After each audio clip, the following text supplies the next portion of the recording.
Lo dijo en la primera hora. Retomemos el tema de lo que pasa con Quito, ya lo tenemos conectado al apreciado Cristian Rivera, pero antes, rapidito, acá por ejemplo mi colega Julio Sari me decía, si es que alguien causó un incendio para hacerle daño al alcalde, no se da cuenta que el perjuicio es para toda una ciudad, Quito y sus 3 millones de habitantes. El apreciado Francisco Herrera Arauz también había escrito, hay 2 casos denunciados y comprobados que fueron complots contra la alcaldía de Quito y son los tiempos de Paco Moncayo y Augusto Barrera, que se presentaron incendios parecidos alrededor de Quito, y digo comprobados porque se evidenció que eran ataques de opositores de esas alcaldías, los que buscaban boicotear el trabajo. Si bien los incendios no alcanzaron un nivel alto en su dimensión, eran parte de campañas de desprestigio para afectar esas alcaldías.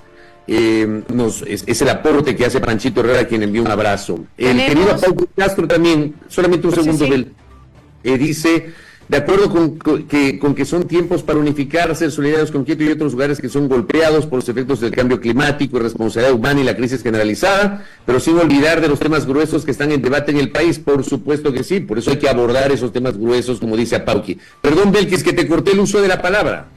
Tranquilo, tenemos una actualización del cierre de vías, de cierres viales por los incendios aquí en la capital, información que fue compartida hace minutos precisamente en el chat de prensa del municipio de Quito.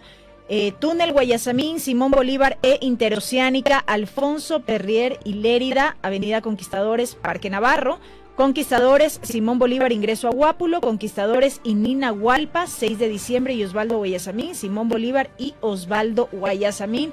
Es al momento el listado de estas vías que registran cierres a propósito de los incendios forestales, según información oficial del municipio. Y solamente para cerrar, al amigo Néstor Aguilera le envío un abrazo, dice, más allá de simpatías o antipatías, me encontré al alcalde caminando y liderar acción municipal en el barrio Bolaños. A la hora que él estuvo haciendo la cobertura no vio autoridades del gobierno, dice. Es verdad, en la tarde hubo gente del gobierno ya ahí apoyando, no le vio al presidente, el presidente luego lo vimos obviamente en la reunión del ECU. Nos enlazamos con el amigo Cristian Rivera. Cristian es colega periodista, además académico. Y Cristian, yo lo conocí a Cristian hace casi 30 años, cuando era voluntario de la Cruz Roja Ecuatoriana. Cristian se ha formado justamente en manejo de gestión y es un hombre que voluntariamente siempre está apoyando estas tareas y lo hemos visto apoyando al cuerpo de bomberos en estas horas. Querido Cristian, ¿cómo estás? Bienvenido, buen día. Un cordial saludo, mi estimado Fabricio, Belkis, y a toda esa gran audiencia de A Primera Hora. También quiero decir que Fabricio ha sido un trabajador de la comunicación que ha estado siempre apoyando temas de prevención y respuesta en las grandes emergencias del país. Gracias, Cristian. A ver, tú has estado estos 2 días, 3 días permanentemente participando, apoyando como voluntario, y tú tienes una experiencia en este tipo de situaciones. ¿Cómo catalogas lo que está viviendo Quito en estas últimas 72 horas? Falta de prevención y falta de compromiso de la comunidad en cuidar la ciudad. Hoy por hoy debemos de entender que las ciudades en el mundo deben prevenir más y responder menos. Si nosotros vemos en los últimos años, estos meses siempre han sido críticos para Quito. Y Quito ya tiene un mapa de zonas susceptibles a incendios forestales. Por otro lado, recordemos que el Instituto de Meteorología e Hidrología INAMI, más otras estaciones meteorológicas que posee el municipio, prevén escenarios. Y sobre esos escenarios hay que planificar. Entonces, lo que se está viviendo ahora mismo posiblemente es que no hubo una campaña de prevención adecuada, una campaña de vigilancia permanente, sistemas de alerta temprana que multiamenaza, porque el tema es que somos coyunturales y respuestistas. Luego de unas semanas, al tener suelos erosionados, seguramente estemos hablando de deslaves, de personas atrapadas por grupos de lodo. Pero también debo destacar que Quito ha vivido jornadas de colaboración ciudadana importantísima. La movilidad solidaria de los comuneros, de la gente cercana a las zonas de los incendios, ha sido impactante, ha sido motivante. También ver a los hermanos del Cuerpo de Bomberos de Santo Domingo de los Áchilas, de La Guardia, de Riobamba, a trabajar mancomunadamente con quiteños, con ciudadanos de otros de otros países también, a uno le dan la motivación para entender que esa fuerza humana también en algún momento debe ser enfocada, enrumbada hacia la prevención.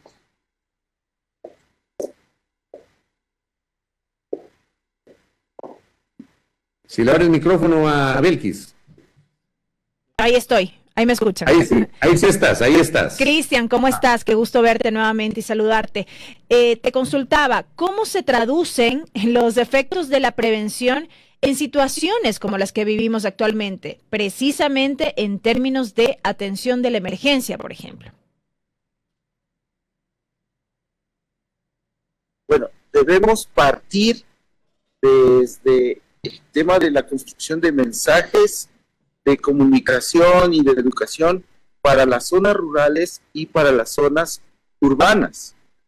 Entonces, nosotros muchas veces pensamos que con poner en las redes, con postear ciertos mensajes, está ya hecho todo. No, este es un proceso de comunicación, por ejemplo, derribar mitos urbanos, como los que decir que si se quema la maleza o los rezagos de las cosechas se fertiliza el suelo.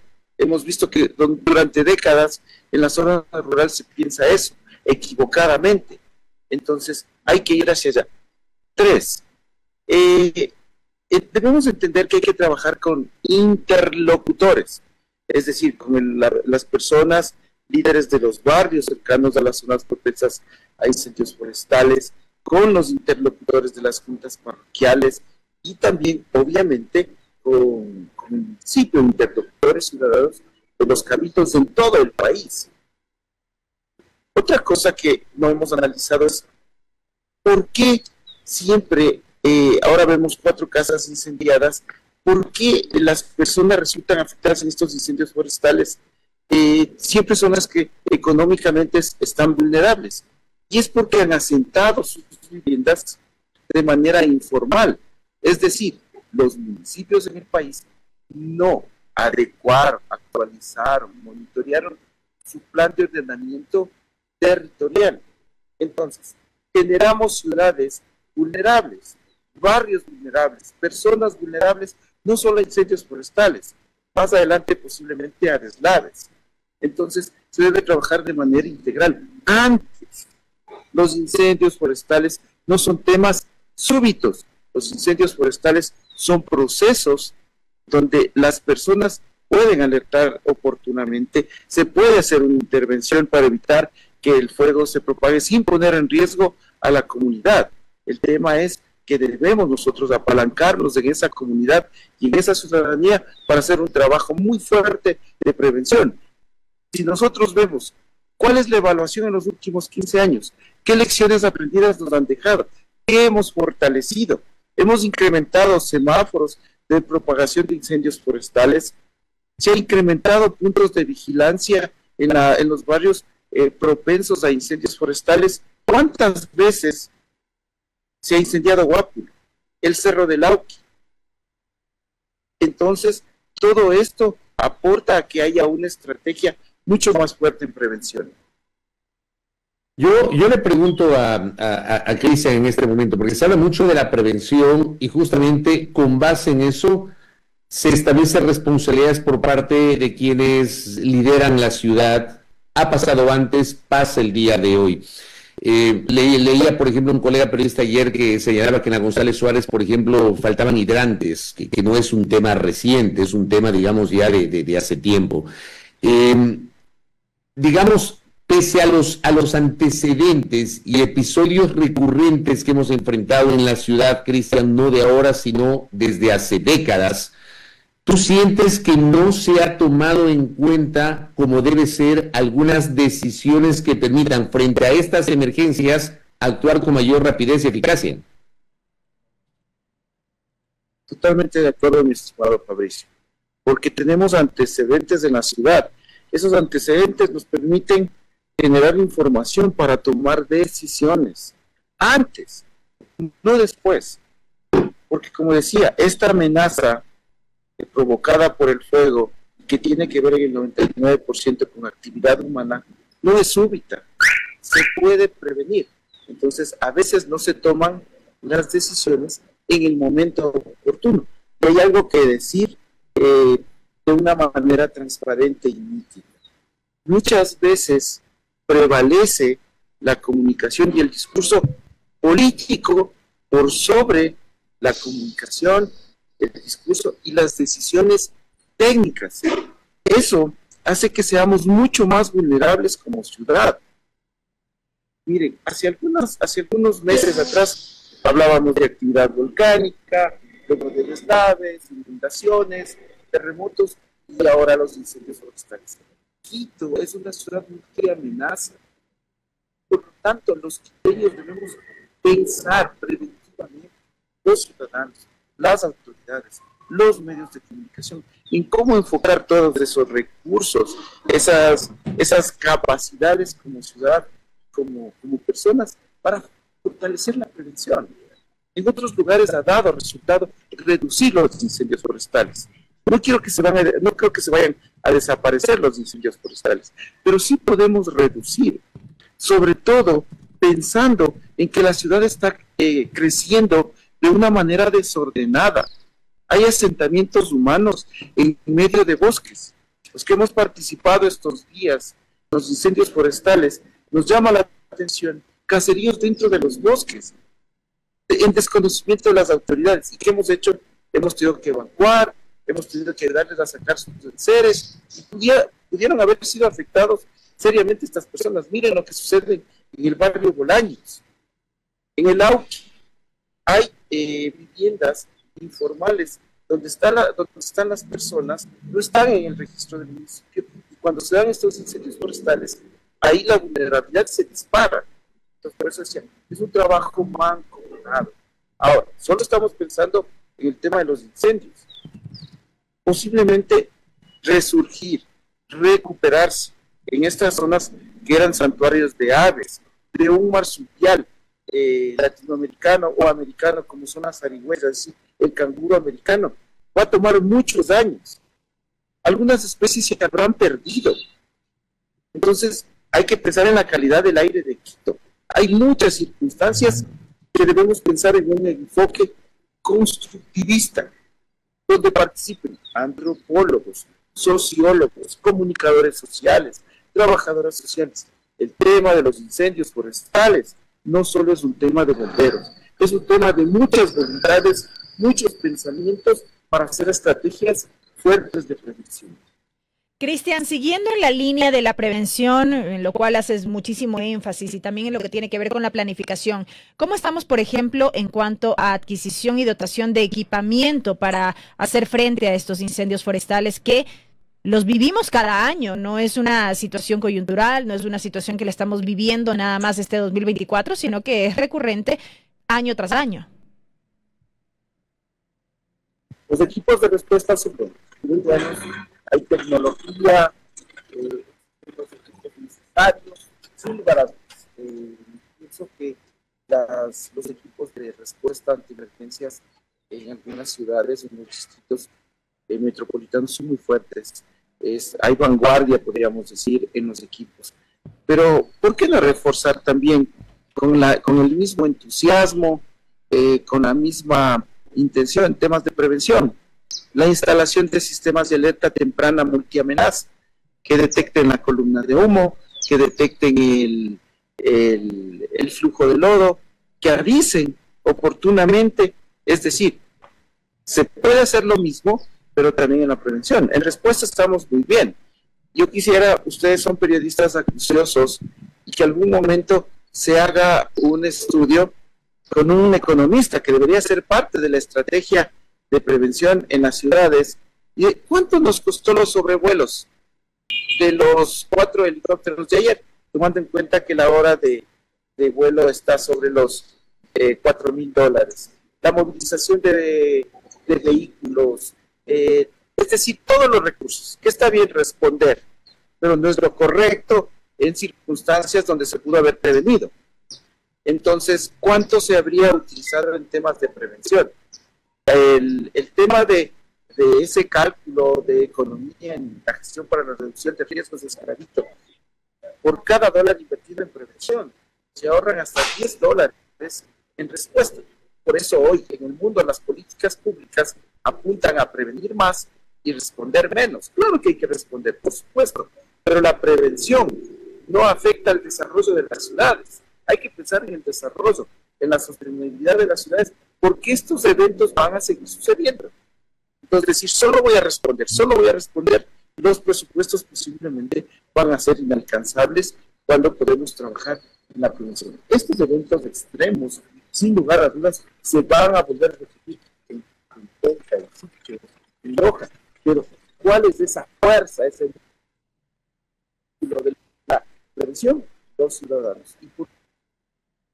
Cristian, recibo acá un mensaje y gracias por este aporte. Me dicen acá que la empresa pública metropolitana de movilidad de las públicas hace un mes intervino en líneas cortafuegos por donde pasaron todos los carros de bomberos y se pudieron mitigar los incendios. El equipo de guardabosques alertó de manera inmediata, es decir, hubo un trabajo coordinado en acciones de prevención y mitigación. Este mensaje es el que recibo. ¿Qué te parece este mensaje con base en tu experiencia, Cristian? Se me quedó congelado, Cristian. Esperamos que regrese, ya va a regresar. A veces pasa que nos juega una mala pasada la internet.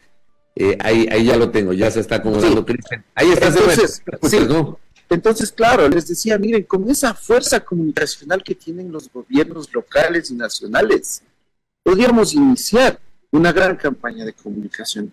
Los medios de comunicación son aliados estratégicos de la ciudad, de la gestión de la reducción de riesgos, y nunca están apartados de lo que son estos procesos de emergencia. Y otra cosa, llamar a estos escenarios por su nombre. Escucho que mucha gente lo cataloga como catástrofe. En realidad es una gran emergencia, pero no es una catástrofe, ¿verdad? Ahora, ¿qué hay que trabajar también ahora? Es en la recuperación, en la resiliencia, hacer que estas familias que se vieron afectadas queden en condiciones mejores luego de estas situaciones que ha dejado los últimos incendios. Hay que también brindar la ayuda psicológica. Muchas personas están afectadas psicológicamente y hay que brindarles un apoyo, sin lugar a dudas. Cristian, lo último de mi parte en 30 segundos, porque por acá la audiencia pregunta cómo prevés, cómo prevenir, cómo hacer uso de esta prevención de la que tú hablas si es provocado. Por ejemplo, otro oyente decía, ¿quién controla los pirómanos? Por eso. Miren, tenemos una ciudad donde hay videovigilancia. En el caso del señor taxista, ¿cómo se llega a determinar quién fue? A través de videovigilancia. Correcto. Pero solo en Ecuador, un periodista acucioso, investigador, con intuición, da primero con el causante posiblemente de este conato de incendio forestal antes que las autoridades respectivas. Entonces, ¿qué hay que hacer? Vigilar más, pues, educar más. Son provocados, denunciemos oportunamente. Hay que hacer y reforzar los patrullajes en este mes. Quito tiene una gran infraestructura de motocicletas, vehículos, funcionarios públicos de la Agencia Metropolitana de Control, de los agentes metropolitanos de tránsito, de las administraciones zonales y la propia gente. La videovigilancia puede ayudar muchísimo, pero son nuestros ojos de los ciudadanos de inmediatamente reportar y que se activen a través de la central telefónica 9111 a las respectivas instancias para aprender a aquellos ciudadanos. Entonces, hay que trabajar en eso. Cristian, yo te decía, y creo que no habías escuchado, este mensaje que había recibido sobre la intervención por parte de la EMOB hace un mes en líneas cortafuegos por donde pasaron todos los carros de bomberos y se pudieron mitigar los incendios y el equipo de guardabosques alertó de manera inmediata. De tu experiencia, ¿cómo ves esto que me escribieron? Perfecto. EMOB ha hecho un trabajo silencioso pero efectivo. Yo constaté eso ayer en el Cerro del Lauqui. Miren, eso es prevención, por supuesto. Porque ya ellos prevén, tienen una cultura. Es que EMOB es una institución tan fuerte, tan importante en la ciudad, obras públicas, que son los que permiten los accesos, las líneas cortafuego. Entonces, en el Cerro del Lauqui, nosotros pudimos llegar con los vehículos por un trabajo preventivo de hace meses o semanas, donde el MOP metió con ingenieros, con maquinaria, a hacer caminos para llegar a las zonas de difícil acceso. Entonces es muy positivo. Miren, todos deberíamos apuntar hacia allá, al trabajo de la prevención. Entonces es un buen ejemplo de que sí se pueden hacer cosas de prevención. Entonces miren, los vehículos de emergencia, por esos caminos hechos por EMOP, llegamos rápidamente a ayudar a la gente.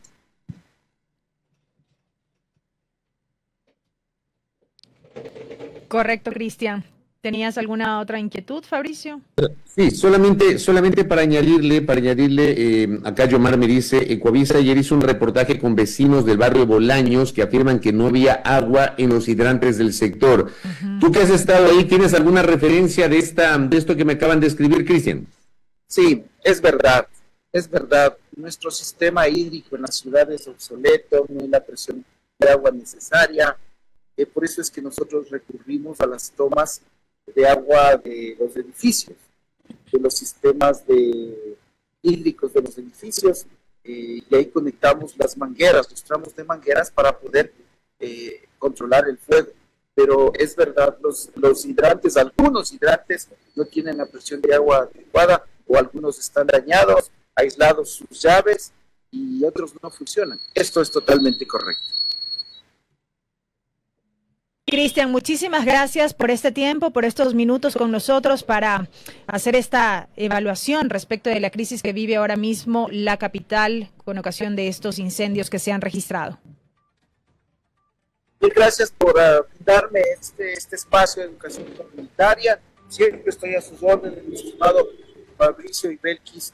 Conozco de su calidad profesional humana y los he visto también en la cobertura de estas incidencias del país y de la ciudad. Siempre me abrazo a ustedes y a su gran audiencia de A Primera Hora. Gracias a Cristian Rivera, docente de atención hospitalaria, quien ha compartido con nosotros. Primera Plana, todas las noticias, todas las voces.